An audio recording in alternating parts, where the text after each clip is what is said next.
Many people confuse the terms cement and concrete. Cement is a fine gray powder that's used to make concrete. It's also an ingredient in the mortar that masons use to lay brick and stone.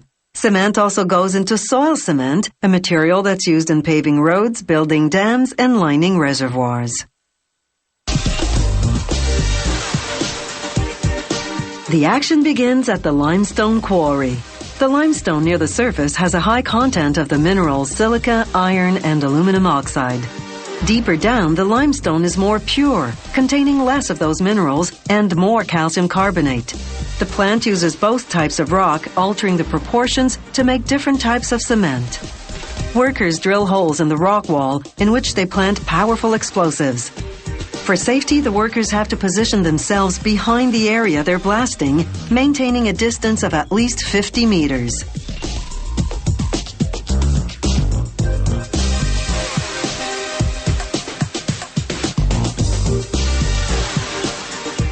After the explosion, loaders move in. They transfer the limestone rocks to 50-ton capacity dump trucks. The trucks then haul their cargo to the cement plant nearby.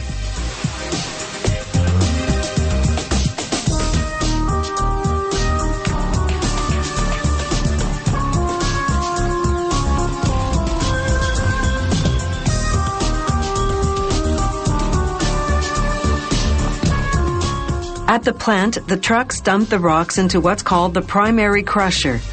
The rocks can be as big as a piano. The primary crusher reduces them to about the size of softballs. There's a constant spray of water to keep the dust from billowing up and settling on the chutes.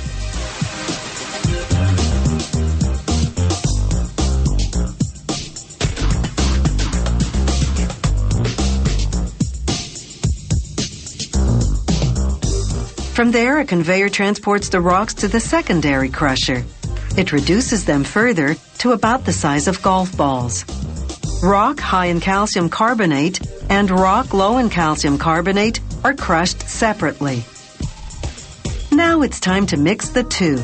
The ratio varies according to the type of cement they're making. This overhead machine called a tripper makes piles of the required proportions. They call this the raw mix. Then a reclaimer loads the raw mix into a grinding machine called a roller mill. Depending on what minerals are already naturally in the crushed rock, the factory adds extra minerals such as silica and iron. Certain types of cement also require aluminum oxide. The roller mixes and grinds the ingredients uniformly, producing a dry rock powder called the raw meal.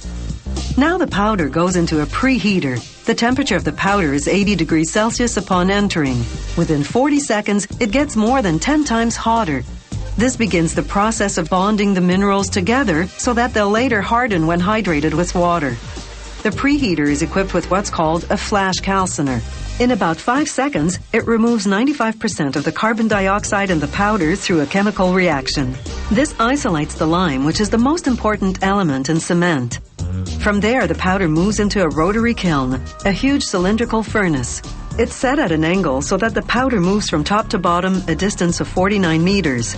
The kiln rotates about 2 turns a minute to ensure the material travels through at the right speed. The burner's gas flame at the bottom reaches a scorching 16 to 1700 degrees Celsius. As the powder approaching it reaches the 1500 degree mark, it fuses into pieces about the size of marbles.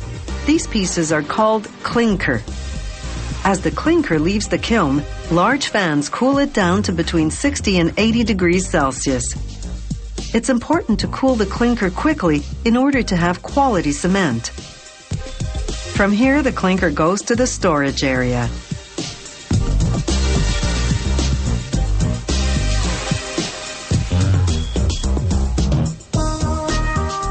The last stage of cement making is called finish grinding.